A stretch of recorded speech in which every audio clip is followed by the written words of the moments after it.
Good morning, Red Tree Church. How's everybody doing this morning?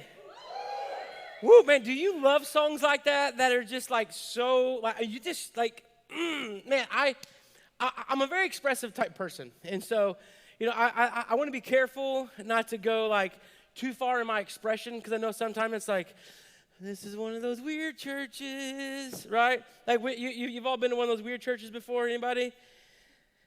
Okay, and you didn't go back. Okay, here you are now, right? So don't mess this up, Chad. Don't mess this up. But, I also don't want to hold back the expression that I have for my Savior, right? And so I don't know if you're the same way, but like when we sing songs like this breath, bring these dry bones alive again, or when we sing these songs about there's another in the fire, like I just go back to the Old Testament stories. And I wish for the love of me that, like, not that I could be the dead, dry bones, or not that I could be the person in the fire, but maybe a spectator, right? Anybody else with me on that one? Yeah, but just to be there and to see those things happen, because when those things happen, it changes who you are, does it not? Like, it changes what you believe. It changes how you live. It changes how you respond to people. It changes how you react to situations. And one of my greatest fears that we will fill this building time and time again, maybe multiple times in one Sunday, we will fill up this building, and some will miss the presence of Jesus. Like I have that fear that Sunday mornings is easily just a routine. Now listen, it's a routine you need to stay in, all right? But I have a fear that we do so many other things. We're caught up in so many other good things, right? Like working, chasing kids, right? Chasing your spouse. That's fun, right? But like, there's things that we get caught up in, hung up in, and just, it seems like when it comes, it's just like, here, let's just do this. This is what we do. And there's not a lot of, and I hate to use this word because sometimes it gets tossed around and it's not really used right, but there's not a lot of depth that takes place in the Christ follower's life. This year at Red Tree, we've said one of our biggest words that we're going to work on is growth. Numerical growth, but more than that, spiritual growth. Because here's what we know. When you as an individual grow spiritually, from your overflow, people will be capturing what God is doing in your life, right? Like from the overflow from within of what Jesus is doing in your life, people will be drawn to that, and they'll be wanting to get some of that, won't they? Like, have you ever had people approach you and be like, listen, man, I don't know how in the world you handle these situations. I don't know how in the world you handled that, like the way they were talking to you, but I got to get some of that, okay? Because I can tell you right now, if that happened to me, I'd be in prison. Anybody ever said that to you before? Like they're not sure exactly how you handled that thing. They're not sure exactly how your family continues to be so faithful to Christ. And it's because of your faith, and it's because of the overflow within you. But for a lot of Christians, there's not enough overflow for others. Because for some Christians, it seems as if, and listen, and I know this is kind of maybe a negative intro, but it seems as if there may be a little bit of faith and not a lot of overflow. It seems like our cup that maybe we carry around is really almost empty, and you're really almost at a breaking point. You're not really sure how much longer you're going to be able to continue in this thing called faith, because the faith just is not working for you. And that's what we all want. We all want a faith that works. And some of you may push back on that, and I say, no, that's fine, that's great. And your faith should be a faith that works. And James, in the New Testament, the half-brother of Jesus, actually said, if you want to title the book of James, you can call it A Faith That Works. That's it right there. But it may not work for you, but it is a faith that works through you. And so this morning, as we're continuing this series called I'm In, I want everybody to say, I'm in. You ready? 1, 2, 3. I'm in. All right, you're in. Here we go. So today we're talking about I'm invested. I am so invested into this thing that I'm totally bought in. How many of you have ever made a bad investment? Anybody ever remember anything about a market crash ever happening? Yeah. Some of you, that really affected you. For my family, we're like, what? What happened? Right? Anybody else in that column? Like, the market did what? Like, is that where we go up to the feed store and get stuff that crashed? Someone crashed into the feed store? You'd be kidding me, right? No. It's completely different than that. It's Wall Street. Some of you may be able to maybe attach yourself to maybe what the great theologian Alabama said. He said, we were so poor that we couldn't tell, right? Someone said that Wall Street fell, but we were so poor that we couldn't tell. Anybody else ever hear that one before? Cool. All right, wrong crowd. Good. All you city slickers coming to Red Tree. Anyway, it's this idea of, man, we invest in so much, and a lot of things are great. Like some of your kids are going to be able to go to school, and they're going to be able to change their major 8 times, and it's not going to affect a thing, right? Because you have money set aside, you're ready for it. A lot of you have got your 401k, and you're ready to go, right? And so, like, you're fired up about this, and things are looking pretty for you. And there's nothing wrong with that, right? If your child gets to go to college, that's great. If you got money to put back, that's awesome. But a lot of times, I think we invest in so many other things as with those that we miss the main things, right? Have you ever noticed that, like, when you're beside the side of a deathbed, no one really talks about the money that they spent. No one really talks about like what it is that they did with their money, but they talk about the things that they experienced with other people. The children always talk about how they remember dad, the thing he always did, grandpa, the way he always handled things, and grandma, the way that and it's always an experience because that's where the investments take place is within the experience. Now, sometimes it does take finances to be able to go have that experience, right? Right? You can't get to Florida on just being cool. Right? It's not going to happen, right? Actually, there's like 4 families from Red Tree in Florida today. I'm like, how are you guys doing this, right? It's January, which is not a bad time to be in Florida. But like 4 families are in Florida. That's awesome. Like I think some of you are watching right now on Facebook. Hey, if you're from Florida right now watching, give us some thumbs up, all right? Everybody say hi, Florida. Hi, Florida. Now get back home and get invested, all right? And so we want to bring this idea so that when you leave today, my main goal is for you to look at the things that you invest in. And are they really making an impact? Because a lot of times we get into things and we don't really know what's happening. This happened to Jessica and I this week. I was going through our checking account, and I'm like, what is this? And it's reoccurring. What in the world's happening again? Like, is this my Weight Watchers account that I'm so unaware of, right? That's not funny. Why would you laugh at that? Anyway, it turns out it's not Weight Watchers. Then turns out it's something that I even signed up for. And I'm like, unbelievable! I didn't even know this was happening. And so we're losing money hand over fist. It's amazing. But it's an investment. It's an investment. It's working out for me, as you can tell. But we want to put our money behind what it is that we think is most important. The things that you pursue the most are the things that you are investing in. There's nothing wrong with investing in kids. Jessica and I let our kids play football, basketball, baseball. We chase them all over Springfield. Sometimes we get into some other cities doing some different things. And that's great. That's good for them. There's great things that can teach kids about character. I know there's sometimes churches really press down on sports and they press down on extracurricular activities. And then they'll say things like, the real Christians will be here on Sunday nights. Anybody ever heard that before? I heard that. And then if you're a really good Christian, you'll be here on Wednesday night also. And I'm like, I didn't think I want to be a Christian. I want to be a Christ follower, okay? And so I don't want to be here for Sunday night or Wednesday night. And I'm definitely not coming for the prayer breakfast because the breakfast is horrible and I fall asleep, okay? Anybody else with me on that one? No? This is your pastor speaking. And so anyway, like we're very intentional in what we do because we don't want to ask you guys to do things that we don't really believe is going to make an impact. And so we pick and choose the events, we pick and choose the ministries that we really want you guys and our church to invest in. We want to be intentional at the things that we ask you to invest in.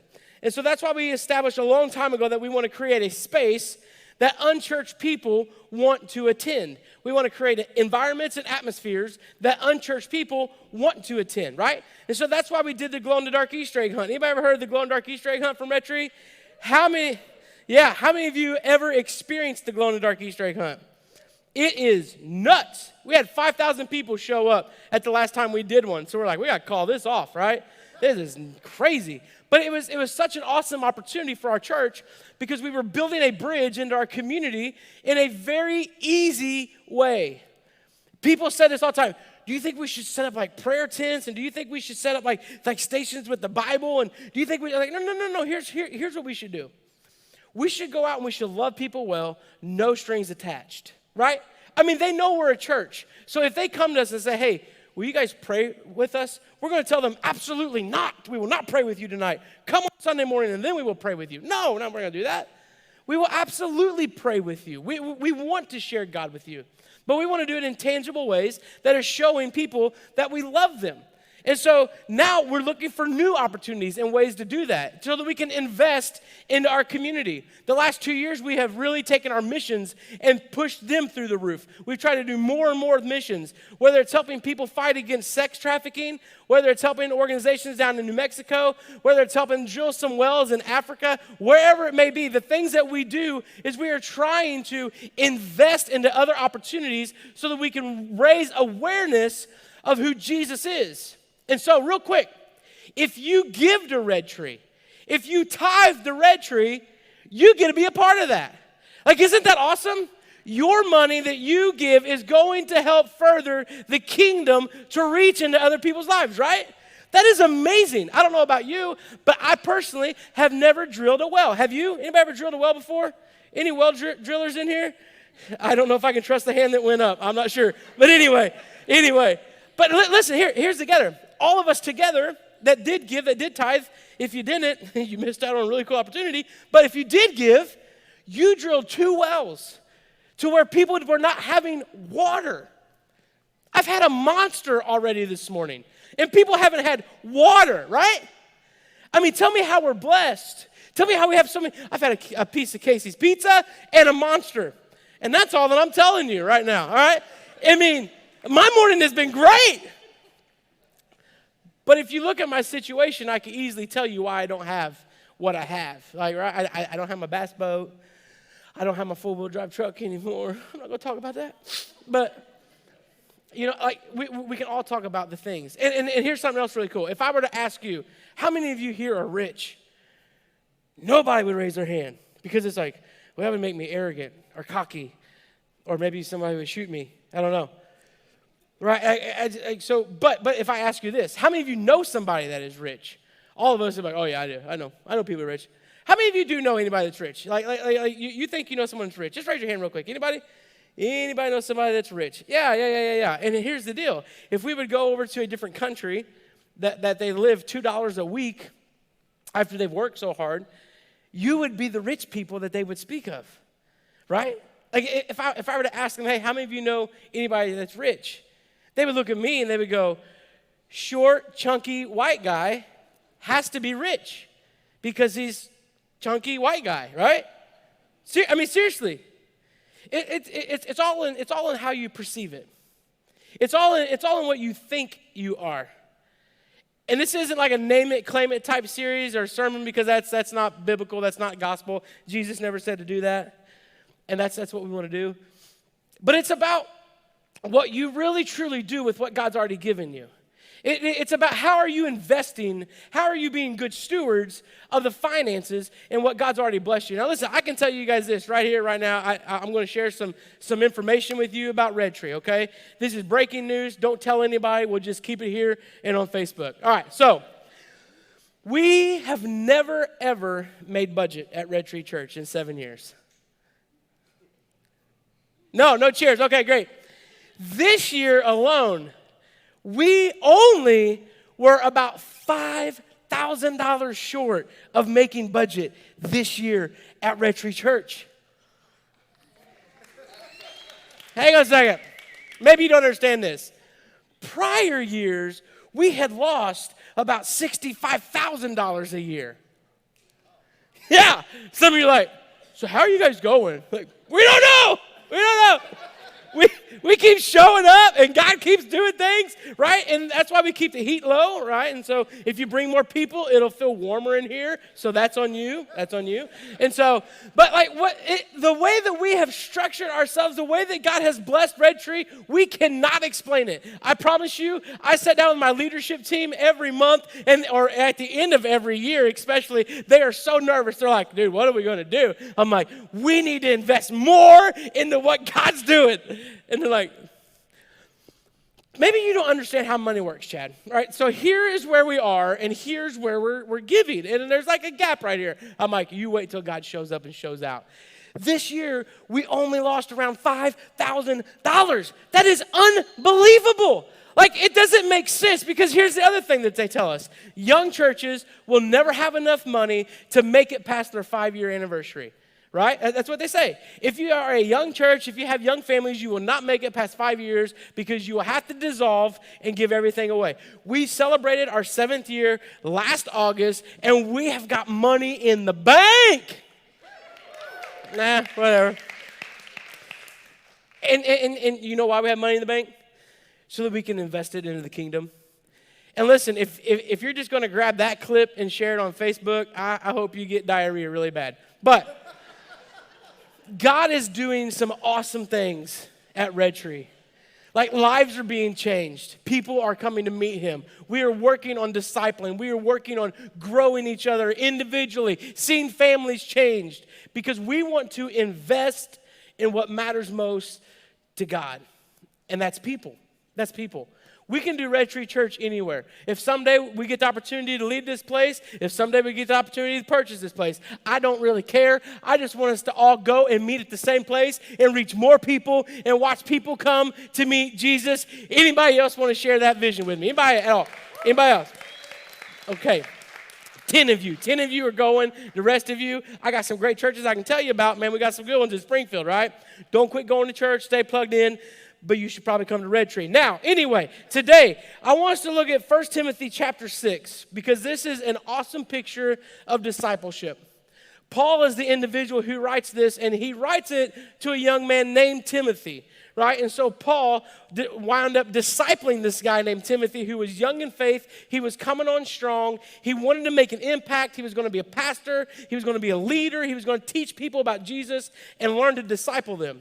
So what Paul did, Paul said, Timothy, come with me, man. The best way that you can learn about what I do and what I say is to be there in the moment. This is going to be your opportunity to see what happens. And so Paul takes Timothy. He shares him so many great things. One of my greatest verses that I love is 1 Timothy chapter 2:2, because what Paul tells Timothy is, look, he says this: you need to go find people who are going to go out and find people and teach them the things that I have taught you and the things that you have seen. Now they will go out and teach people the things that they have seen and things that they have heard. That's discipleship. That's all that is discipleship. And so we recognize that at Red Tree, one of the greatest things that we do is God allows us to see people come to know Christ. But one of the things that we have to work on within our structure is discipleship. I need you who are following Christ to give me an opportunity to pair you up with your Timothy, right? Ladies, I have ladies who want to go and do discipleship opportunity. I've had a few people step up and say, hey, listen, I'm ready to go and help disciple other people. Men, we have men who need others to walk alongside of them, to share with them the things that you have seen, to share with them the things that you have heard, so that both of your faith may grow and look more like Jesus. That's what this is an ongoing movement process. And so today we're going to talk about Timothy, or Paul teaching Timothy, and he's talking to him about some different things that talk about investments and talk about what it is that you are pursuing, what it is that you are going after. And so I want to start in verse 6, chapter 6. It says this: but godliness with contentment is great gain. Godliness with contentment is great gain. Let's pray. Father, thank you so much for what you do. God, thank you for an opportunity that you've given us to come together again this morning, Lord, and to sing songs back to you. God, as for some, it's songs that maybe connect for the first time or maybe in a long time. But God, for others, it's a prayer that we lift back to you. And so, God, in this moment, Lord, I pray that you would anoint me with your Spirit. Father, that you would hide me behind your cross. Help me to preach your truth. But God, help me to preach your truth in love so that we may know that we were exactly where you wanted us to be. And Lord, for those that may be here this morning that do not have a relationship with you, God, I pray that you would draw them to yourself. And God, maybe for those that are here that are your children, but maybe this is a subject that is something that we need to work on, God, I pray that your Spirit would make that known and that we would leave here today looking more like your Son. It's in Jesus' name we pray. Amen. Amen.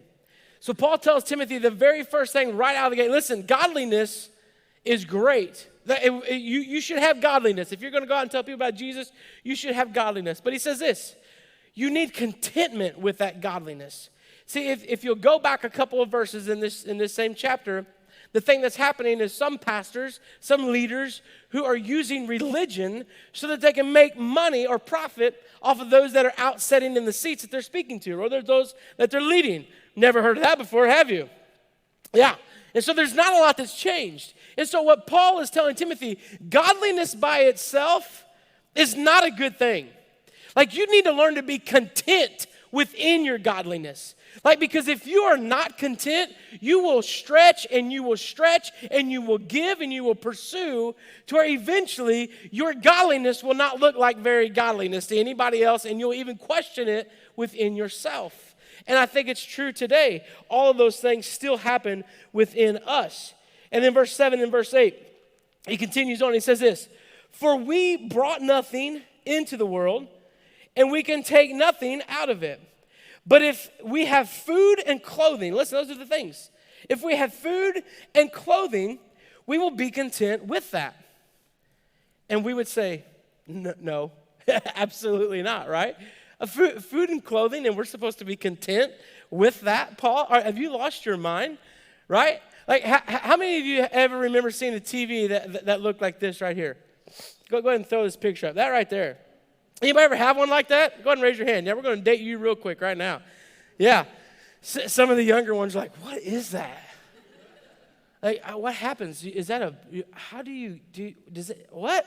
And so, like, yeah, over here there's knobs. You can turn them. There's little buttons over there you can push. And then the clock on top, that's just a nice fancy feature, right? There, that's neat. Okay, go to the next one, because this is where it kind of got a little bit better, right? Yeah. How many of you remember that? Huh? And then some of them had you could put the, what's that? Sorry, I was born in 83, I forget. You could put the videotape inside it, right? Now, students, a videotape is it's a square object, right? so this, but look at the back of that thing, man. I mean, you ain't going to mount that over a fireplace, are you? That is not happening at all. You're going to have to put some beams underneath that and get you some steel. That's going to hold that up real good. Go to the next one. Go to the next one. Now, how many of you ever had this set up? Anybody? This? Go ahead and raise your hand. Raise your hand real high. Anybody have this?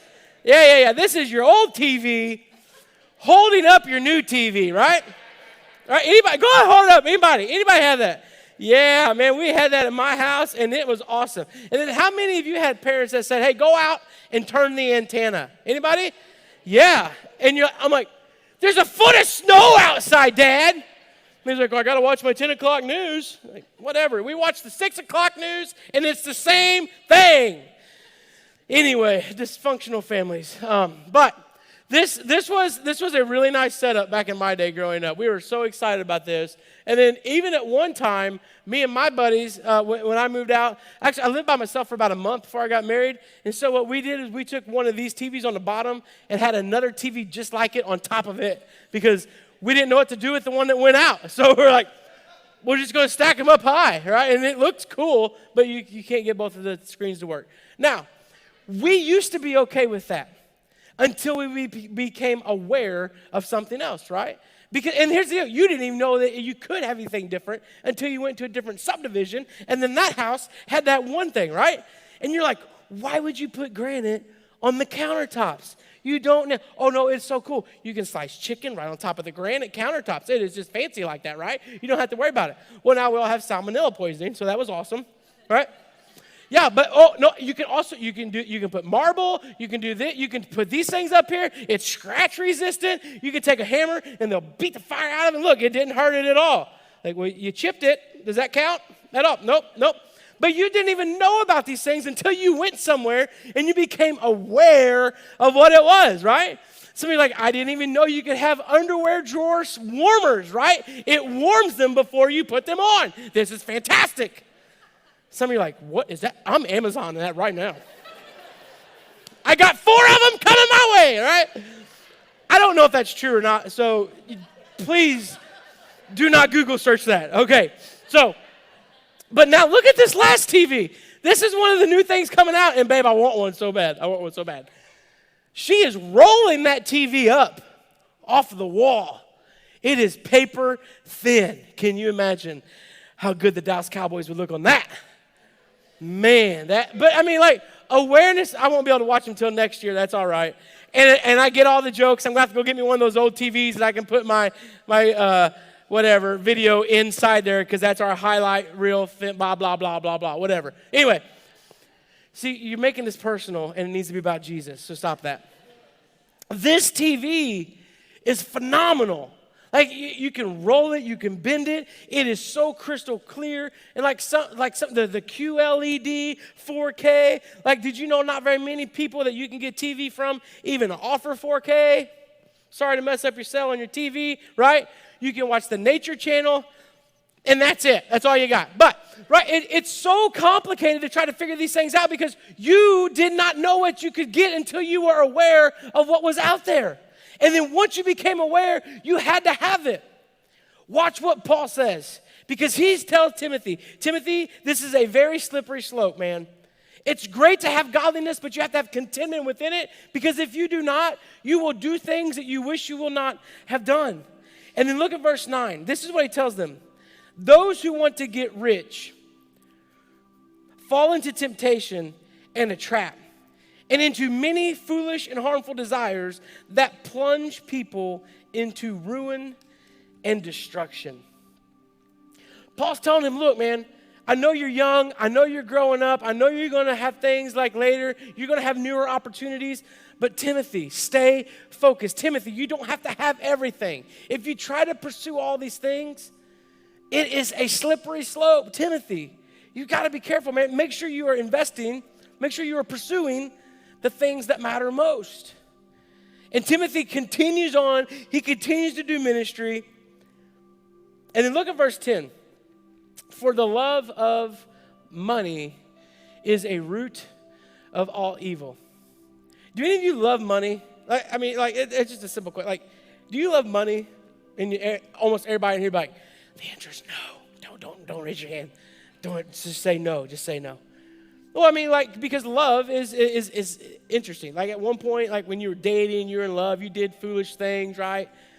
Here's the deal. If you love money, you have a credit card that has a balance on it, right? If you love money, you have a car that you still have to pay off. If you love money, you own a home that you're in debt on. And listen, this is how it is, because this is what we make it. This is me speaking to myself, too. For the love of money is a root, if you'll put that back up on the screen, please, is a root of all evil, all kinds of evil. And I don't know if you know anything about roots, right? Take you back to a little bit of agriculture here. But there's a main root that comes down from whatever seed it is. So you plant the seed, it dies, it has to germinate, and all of a sudden this main root, sometimes called the tap root, is what will go down. And it begins to grow. It begins to send other roots out from that. I think this is what Paul was talking about. If you love money, it's going to send a root down. And then from that root, these other things are going to start to take place. These other things are going to start to establish themselves, and they will grow, and they won't just come up, but they will grow out, they will go down, and it is going to be hard to break that root. It's going to be hard to remove that root at times. And that's what, for the love of money, is a root of all evil. Jump down to verse 18 real quick. This is what Paul tells Timothy. I got to hurry up. It says this. Command them to do good, to be rich in good deeds, and to be generous and willing to share. In this way, they will lay up treasures for themselves as a firm foundation for the coming age, so that they may take hold of the life that is truly life. Timothy, well, this is what he says. Timothy, guard what has been entrusted to your care. I think God would say the same thing to us. Red Tree, individuals, families, wherever you may be, guard what has been entrusted to your care. If you are blessed with a job and you have an opportunity to make money and to provide, I think God would whisper the same thing in you. Hey, come here. Guard what has been entrusted to you. Take care of the things that I have blessed you with. Remember to invest in those things that matter most. Remember to guard, to entrust all these things that is coming your way. That sometimes we just kind of go and do our own thing. I think at times God goes, oh man, that was foolish. And then he goes on and he says this: turn away from godless chatter and the opposing ideas of what is falsely called knowledge. Man, can that be true for us today? Turn away. Be very careful. Guard what's been entrusted to you. But turn away from godless chatter. And all these things that may sound like they're of some type of knowledge or very intellectually driven or whatever it may be very cautious of that. And this is Paul and Timothy over 2,000 years ago, saying these things are going to happen, Timothy, as you go out and you try to live. Heads up, Timothy. Watch out. Timothy, be so very careful when you're out doing what you do. Make sure it is of a pure mind, of a pure heart, and make sure your reasoning is so that people will know about Jesus. Timothy, be so careful. Guard and take care of what God has blessed you with.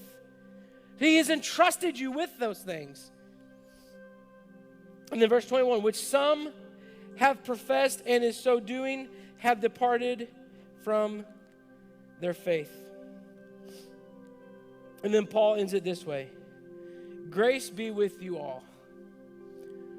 Paul tells Timothy, some people have gone so far at trying to live rich, of trying to pursue financial gain, financial pleasure. For some, they have walked away from their faith. They are no longer pursuing Christ.